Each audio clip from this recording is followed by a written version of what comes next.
Hello dear friends, मैं पीके सिद्धांत स्वागत करता हूं आपका अपने channel CSIR and jam chemistry bye सिद्धांत पे। डियर फ्रेंड्स, आज का जो हमारा टॉपिक है वो ये है कि कैसे अपनी प्रिपरेशन को अपने रिजल्ट से लिंक करना। जैसे देखते हैं ना कि आधार कार्ड को पैन कार्ड से लिंक किया जाता है, आधार कार्ड को आपके किसी भी कार्ड से लिंक किया जाता है, वैसे ही आज का हमारा टॉपिक है कि कैसे अपनी स्टडी को अपनी रिजल्ट से लिंक करना, रिजल्ट से ऐड करना। इन सब बातों पे जाने से पहले मैं आपसे एक छोटी सी बात शेयर करना चाहता हूँ। उम्मीद करता हूँ कि आपको पसंद आए। डियर फ्रेंड्स, मैं बिहार से बिलोंग करता हूँ, आप सभी को पता है। बिहार पटना में मेरा खुद का इंस्टीट्यूशन है CSIR नेट केमिस्ट्री का। और मुझसे कई बार ये सवाल पूछा गया, इवन कि मेरे कई सारे फ्रेंड्स हैं जिनसे ये सवाल बार बार पूछा गया कि यार बिहार के लोग इतने इंटेलिजेंट कैसे होते हैं। ठीक है, मैं नहीं हूँ मैं इंटेलिजेंट नहीं हूँ, मैं खुद की बात नहीं कर रहा।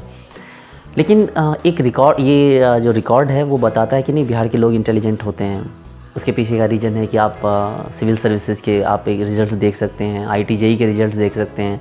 आपको दिखेगा कि नहीं, बिहार के लोगों ने हर जगह झंडा गाड़ रखा है। तो मुझसे कई लोगों ने ये पूछा कि भाई इसका रीज़न क्या है, आखिर क्यों इंटेलिजेंट होते हो। मुझे याद है जब मैं दिल्ली में था तो मैंने फर्स्ट अटैम्प्ट में CSIR नहीं हुआ था, सेकेंड अटैम्प्ट में मेरा CSIR हो गया था, अंडर 100 रैंक। तो मेरे फ्रेंड्स ने पूछा यार ऐसे कैसे हो गया, हम तो तुम्हारे साथ तैयारी कर रहे थे, हमारा नहीं हुआ, तुम्हारा इतनी जल्दी हो गया। और मेरा विदिन 1 ईयर हो गया। और मेरे कई सारे फ्रेंड्स थे जिनका 2-2.5 साल लग गया, 2-2.5 साल के अंदर उनका रिजल्ट आया। खैर, इस बात का मुझे ना कोई ईगो है, ना मुझे कोई खुद पे इस चीज़ का कोई प्राउड नहीं है ज़्यादा मुझे, बस तैयारी की हो गया। लेकिन आखिर कौन से वो रीज़न है, ठीक है, जो कि एक बिहार के स्टूडेंट को अदर स्टेट्स के स्टूडेंट से अलग बनाते हैं। ठीक है, तो यहाँ पर जो समझने वाली बात है, तो सबसे पहली बात तो मैं आपको ये बता देता हूँ कि मेरे अंदर किसी भी तरह का ईगो, किसी भी तरह का प्राउड नहीं है। मैं भगवान से हमेशा दुआ मांगता हूँ कि भगवान मेरे अंदर कभी ईगो और कभी प्राउड मत देना, सब कुछ दे देना, बस ये 2 चीज़ें मत देना। बिहार के स्टूडेंट के साथ सबसे बड़ी बात ये होती है ना कि इनके पास खोने के लिए कुछ नहीं होता। ठीक है, सिर्फ आगे बढ़ने का रास्ता होता है। पीछे जो होता है, पीछे खाई होती है, पीछे नहीं लौट सकते। मतलब हो सकता है कि बहुत सारे स्टूडेंट्स के पास ये ऑप्शन होगा कि भाई अगर हमने पढ़ाई नहीं की तो हमारे गार्जियन हमें फ़ंड कर देंगे, हमारे लिए कोई बिज़नेस खड़ा कर देंगे, कहीं पैसे देके कहीं अच्छा काम लगवा देंगे। लेकिन मोस्ट ऑफ द बिहार के स्टूडेंट्स के पास ये ऑप्शन तो नहीं होता। उनके पास ये ऑप्शन होता है कि भाई जो भी करना है खुद से करना है। ठीक है, सपोर्ट कोई नहीं करने वाला है, जो भी करना है खुद से करो, तो लाइफ में कुछ भी कर लो, और अगर ना कर पाए तो फिर लाइफ ख़त्म हो जाएगी। तो ये जो एक फीलिंग होती है, ठीक है, एक फीलिंग होती है ना कि हमारे पास कुछ खोने के लिए कुछ नहीं है, जो भी है सिर्फ पाने के लिए। हम जीरो से स्टार्ट कर रहे हैं, और जीरो से स्टार्ट करके नेगेटिव नहीं जा सकते, हमें पॉजिटिव की तरफ जाना होगा। तो ये चीज़ मोटिवेट करती है, ठीक है, मेहनत करने के लिए, हार्ड वर्क करने के लिए। 15-15, 16-16, 17, 18 घंटे तक, मैंने 18 घंटे तक पढ़ाई की है। मुझे याद है कि इस चीज़ के लिए मोटिवेट किया जाता है। ये जो लाइफ है ना, यही मोटिवेट करती है कि भाई 18 घंटे पढ़ो ताकि लाइफ में कुछ कर सको, लाइफ में कुछ अचीव कर सको। अदरवाइज ऑप्शन क्या है, लोगों के पास ऑप्शन ही नहीं बचते।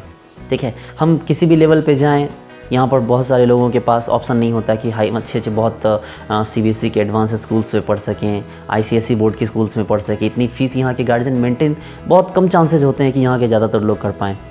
तो यहाँ पर बात ये होती है कि खुद ही कुआँ खोदना है और खुद ही कुआँ खोद कर पानी पीना है। तो ये जो फीलिंग होती है ना, ये फीलिंग स्टूडेंट को स्ट्रॉन्ग बनाती है। ठीक है, चाहे वो किसी भी फील्ड में हो, लेकिन ये जो फीलिंग होती है, ये फीलिंग उनको स्ट्रॉन्ग बनाती है। तो मेरा अदर्स बच्चों से भी एक निवेदन है कि आप हमेशा ये सोच कर चलिए कि जो भी करना है वो आपको खुद करना है। ठीक है, गार्जियन के भरोसे कुछ नहीं हो सकता।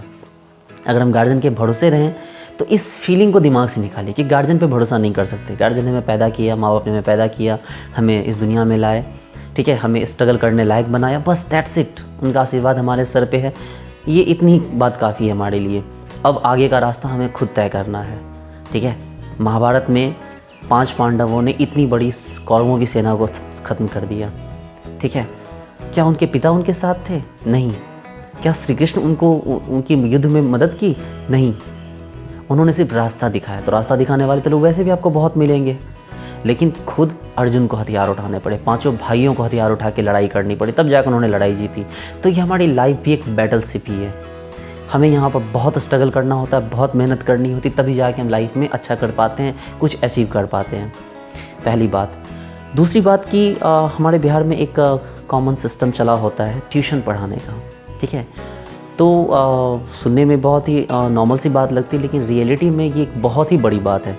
ट्यूशन्स पढ़ाना बहुत बड़ा पॉजिटिव पॉइंट होता है। आप जैसे किसी को पढ़ा रहे हैं, जैसे मैंने बहुत सारे बच्चों को दिल्ली गया था तो मैंने बहुत सारे स्टूडेंट्स को देखा कि वो पार्ट टाइम जॉब करते हैं। मेरे डी यू के काफ़ी सारे फ्रेंड्स थे, वो लोग पढ़ाई के साथ साथ पार्ट टाइम जॉब किया करते थे। पार्ट टाइम जॉब में वो किसी ऑफिस में पार्ट टाइम में लग जाया करते थे, किसी स्टोर पे वो पार्ट टाइम में जॉब किया करते थे। क्यों भाई?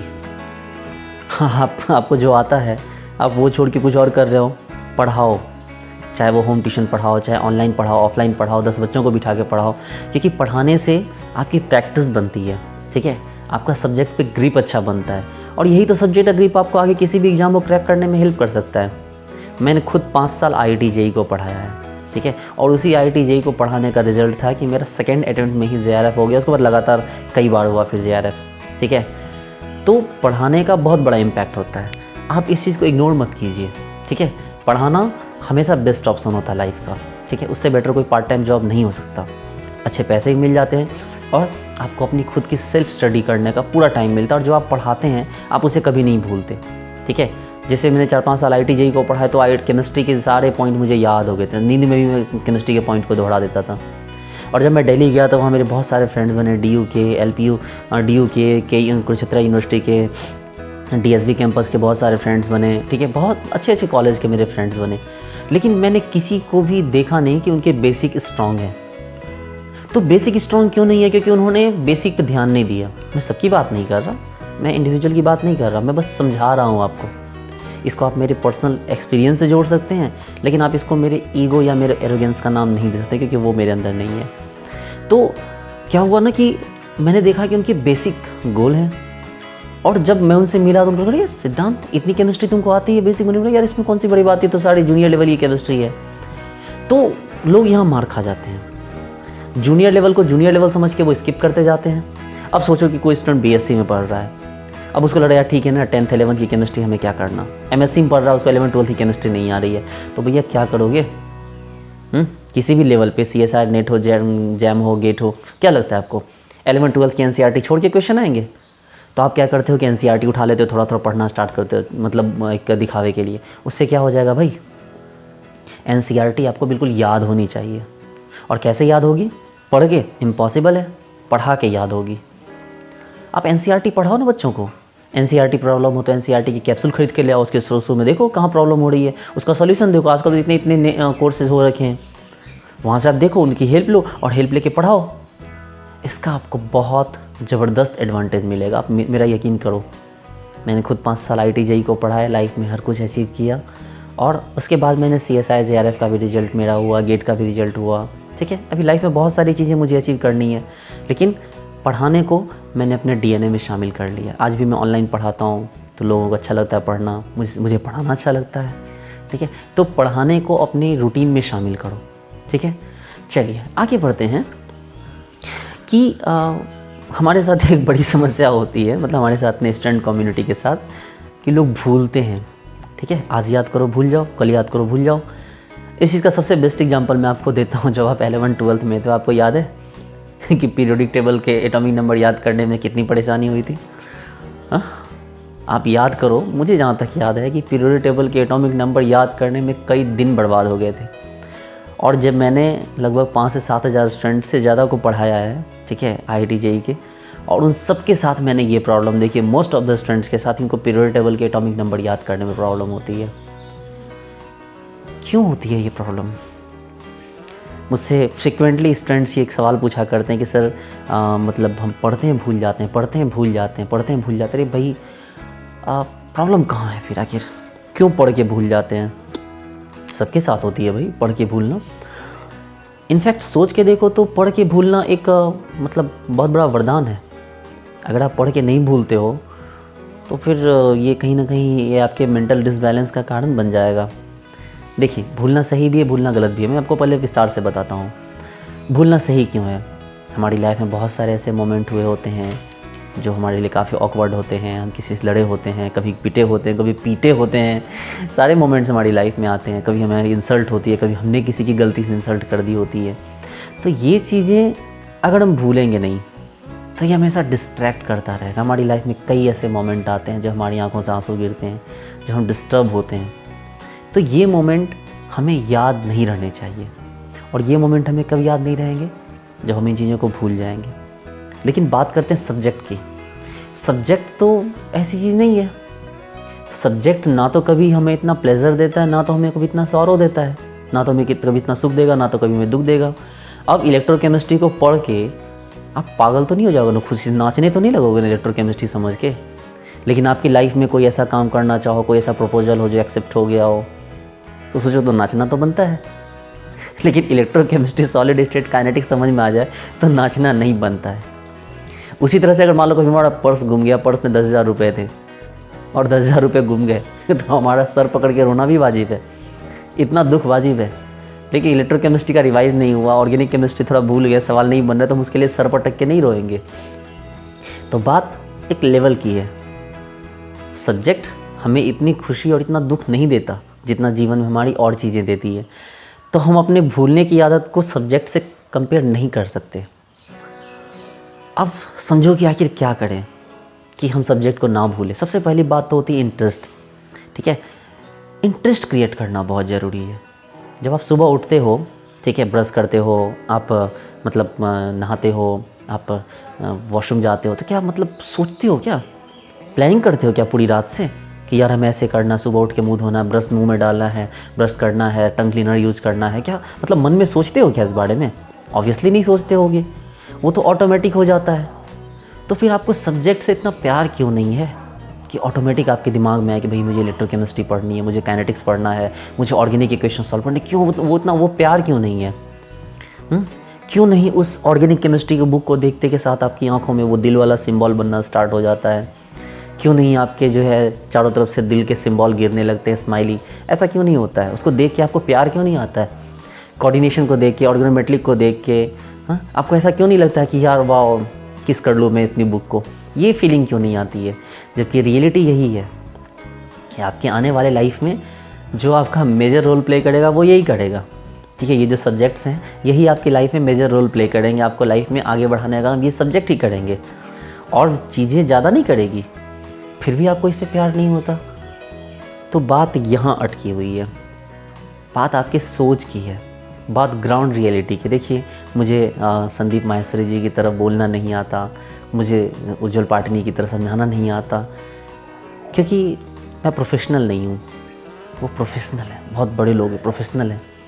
मैं जो भी बताता हूँ वो मैंने अपने खुद के एक्सपीरियंस से सीखा है, इसलिए मैं आपको बताता हूँ। मुझे लगता है कि अच्छा स्टूडेंट कैसा होता है, तो मैं अपने आप को उस जगह थोड़ा बहुत कंसीडर कर पाता हूँ कि नहीं, मैं एक ठीक ठाक स्टूडेंट था। ठीक है, मैं टॉपर रहा हूँ, गोल्ड मेडलिस्ट रहा हूँ, तो ये चीज़ें मुझे थोड़ा सा मोटिवेट करती है कि नहीं, मैं ठीक ठाक स्टूडेंट हूँ। मैं दूसरों की नज़र में मैं बोल सकता हूँ कि हाँ भाई मैं ठीक ठाक स्टूडेंट हूँ। अपनी नज़र में तो मैं महान हूँ, अपनी नज़र में तो मैं बहुत अच्छा हूँ, लेकिन दूसरों की नज़र में एक माइलस्टोन ना सेट कर पाऊँ, लेकिन अपने आप को एक रख सकता हूँ कि नहीं भाई ठीक है, मैं भी एक अच्छा स्टूडेंट रहा हूँ। ठीक है, तो आपको सब्जेक्ट से लव होना बहुत ज़रूरी है। ठीक है, आपको अपने सब्जेक्ट में अपना फ्यूचर दिखना चाहिए, जो आपको नहीं दिखता अनफॉर्चुनेटली। जब आपको अपने सब्जेक्ट में अपना फ्यूचर नहीं दिखेगा तो फिर आपको कैसे सब्जेक्ट से लव होगा? आप अपने सब्जेक्ट को देखो, बोलो कि यार यही है मेरा CSIR नेट, यही है मेरा लेक्चरशिप का जॉब, यही मुझे जॉब दिलवाएगा, यही मेरी लाइफ को बहुत अच्छा बनवाएगा, यही मुझे एक अच्छा लाइफ पार्टनर दिलाएगा, ये मेरे घर, मेरी गाड़ी, सबका रीज़न ये सब्जेक्ट ही बनेगा। फिर देखो आपको सब्जेक्ट से कितना लव होने लगेगा, कितना प्यार होने लगेगा। ठीक है, देखो जब हम किसी को फर्स्ट टाइम मिलते हैं, हमारा कोई फ्रेंड बनता है, तो जैसे अब जब मैं दिल्ली में था तो मेरे 2-3 फ्रेंड बने। एक उत्तराखंड का एक मेरा फ्रेंड था प्रकाश जोशी, और दूसरा था आपको अरविंद गंगवार, यहाँ के थे, आपको यूपी के साइड के थे वो, हालांकि वो भी हल्द्वानी साइड से ही थे। ठीक है, तो जब मैं फ़र्स्ट टाइम मिला तो मुझे लगा ठीक है नहीं यार, कौन सी बड़ी बात है, स्टूडेंट ही तो हैं।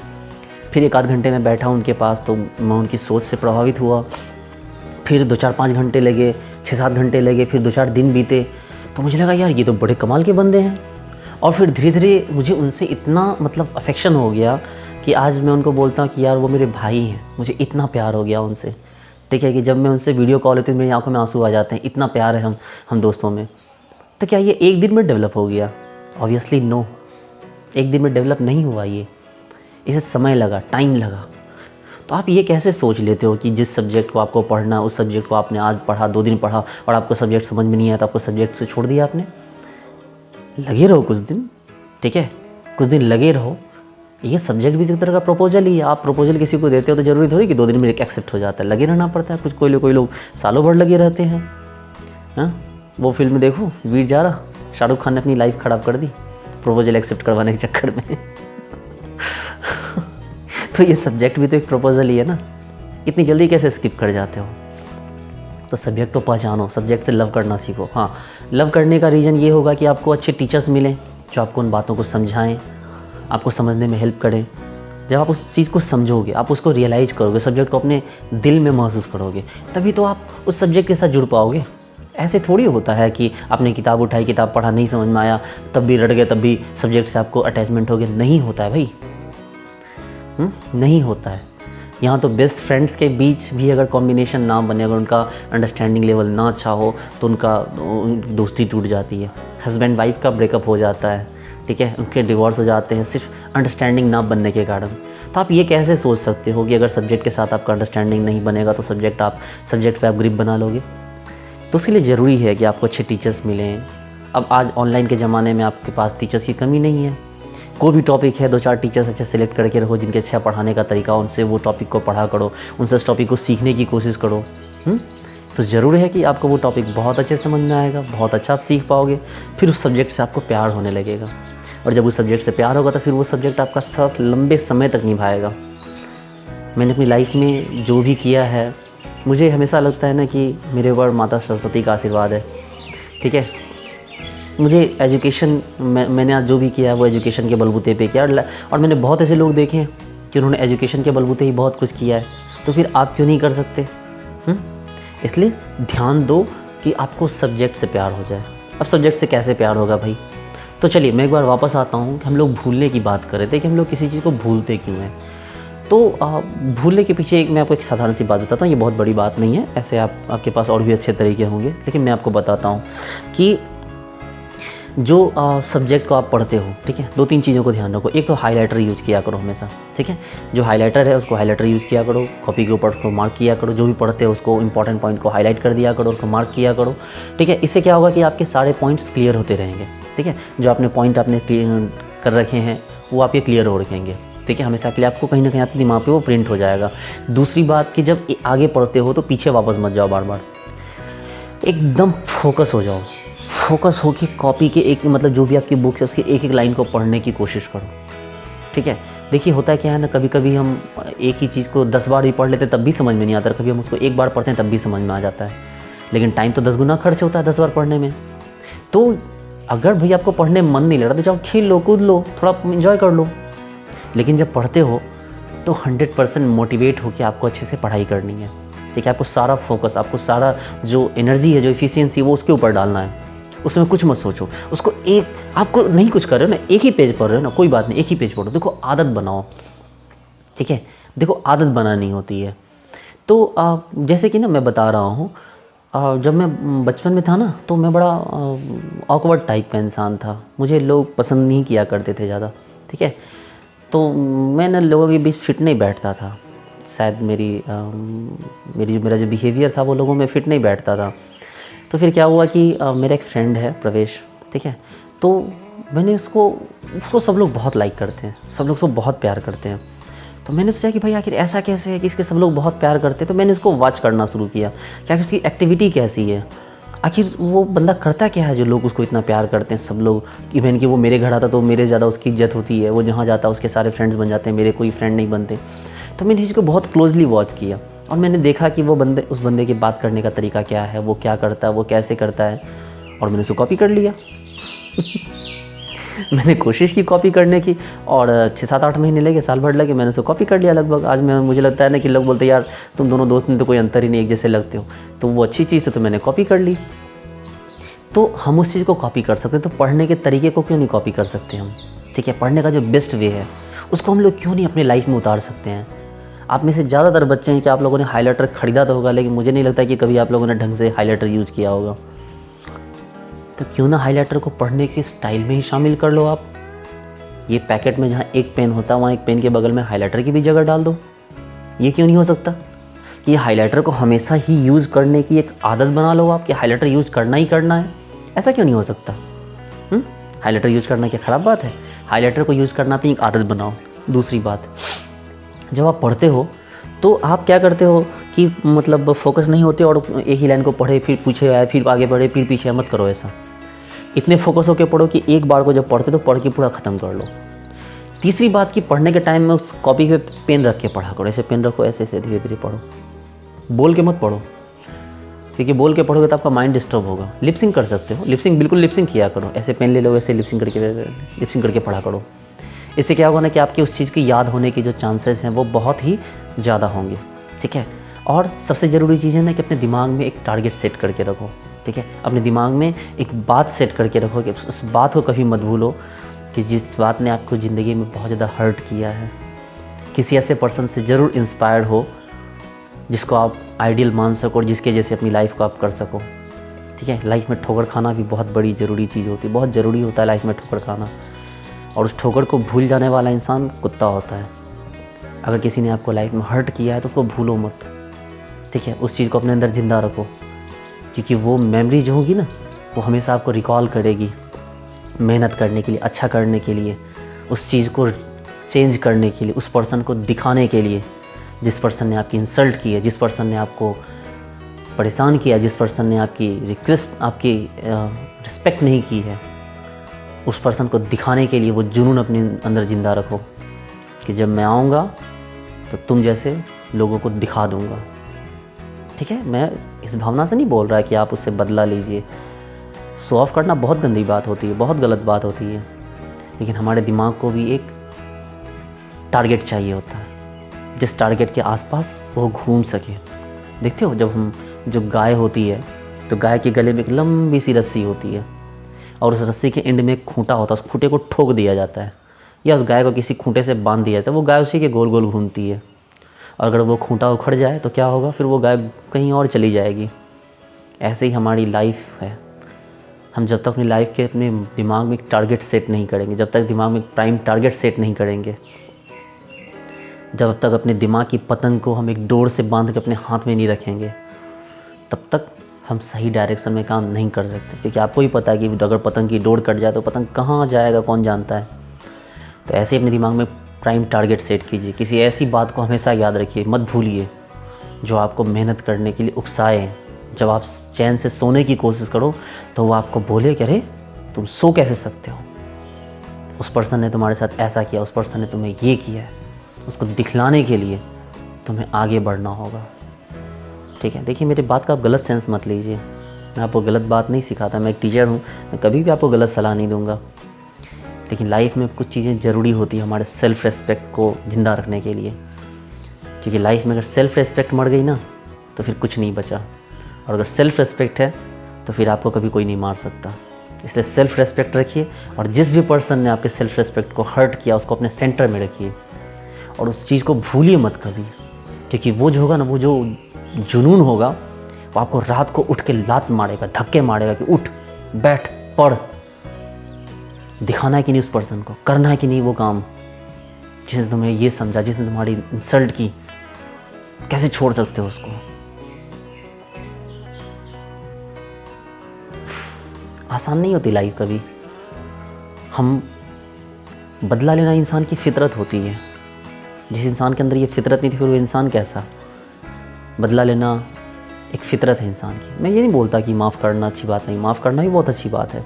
और बदला लेना का मतलब ये नहीं कि आप किसी का अहित कर दो, माफ़ कर दो उसको, लेकिन उसको एहसास दिलाना ज़रूरी होता है कि वो गलत था और आप सही थे।